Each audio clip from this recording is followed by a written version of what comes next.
Assalamualaikum warahmatullahi wabarakatuh. Alhamdulillah, hari ini anak-anak kita bertemu kembali masih di dalam pembelajaran daring. Mudah-mudahan pandemi ini segera dicabut oleh Allah dan kita bisa mengadakan pembelajaran tatap muka kembali. Mari anak-anak kita awali dengan pembelajaran pagi ini dengan membaca suratul Fatihah. Al-Fatihah.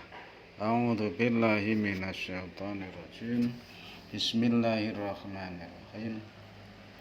Alhamdulillahirabbil alamin arrahmanir rahim maliki yaumiddin. Iyyaka na'budu wa iyyaka nasta'in ihdinas siratal mustaqim shiratal ladzina an'amta 'alaihim ghairil maghdubi 'alaihim waladdallin. Amin. Rabbi zidni 'ilma warzuqni fahma waj'alni min ibadika sholihin. Anak-anakku sekalian, pagi hari ini kita akan belajar tentang alat gerak, organ gerak manusia. Coba amati gambar. Ini adalah orang sedang mencangkul sawah. Tentunya anak-anak, organ gerak yang dipakai, yang digunakan adalah tangan dan kaki.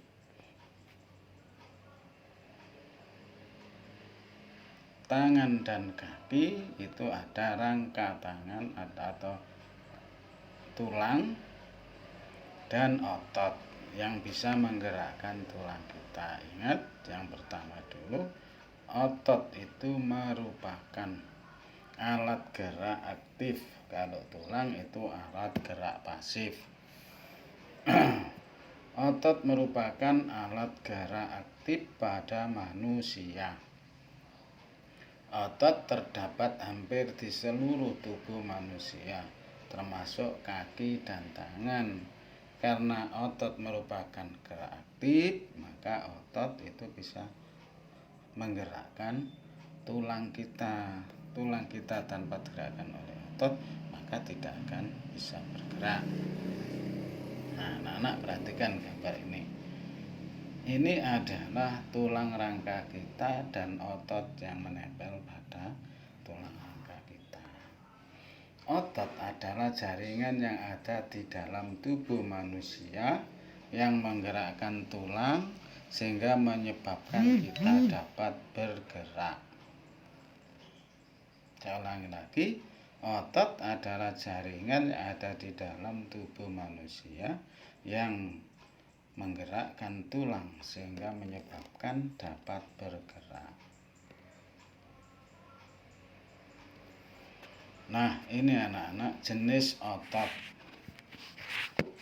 Otot itu terbagi menjadi 3, yaitu otot polos, otot lurik, dan otot jantung.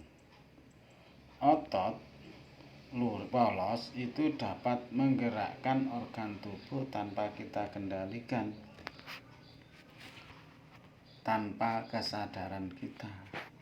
Otot polos ini bekerja tanpa kendali dari kita. Artinya, otot ini bekerja terus-menerus tanpa kita sadari. Contohnya, di dalam lambung kita, tanpa kita perintah, mereka otot-otot itu akan bekerja mencerna makanan kita. Ini otot polos. Kemudian otot lurik itu menempel pada rangka tubuh, menggerakkan anggota tubuh sesuai dengan keinginan kita. Kita ingin makan, maka tangan kita akan digerakkan oleh otot untuk mengambil makanan dan dimasukkan ke mulut kita. Kita akan bergerak, katakan kita akan beol. Itu maka otot-otot kita dalam anus yang menempel itu akan menggerakkan anus kita untuk mengeluarkan tinja atau feses kita dan sebagainya. Kita ingin kemana, maka kaki kita akan digerakkan oleh otot kita menuju kemana digerakkan. Kemudian otot jantung itu menggerakkan jantung, ini juga tanpa perintah kita. Terus mereka bekerja tanpa kesadaran kita. Kalau jantung kita berhenti, tidak bergerak, otomatis kita akan mati. Nah, ini anak-anak, otot polos itu terdapat pada alat pencernaan kita. Ini gambarnya ya. Itu menempel pada alat pencernaan kita. Maka otot polos ini tanpa kesadaran kita, tanpa diperintah, dia bekerja terus untuk mencerna makanan kita. Itu gambarnya otot polos. Tadi polos tidak ada itu. Kemudian otot lurik. Nah, ini coba gambarnya itu lurik ya. Lurik.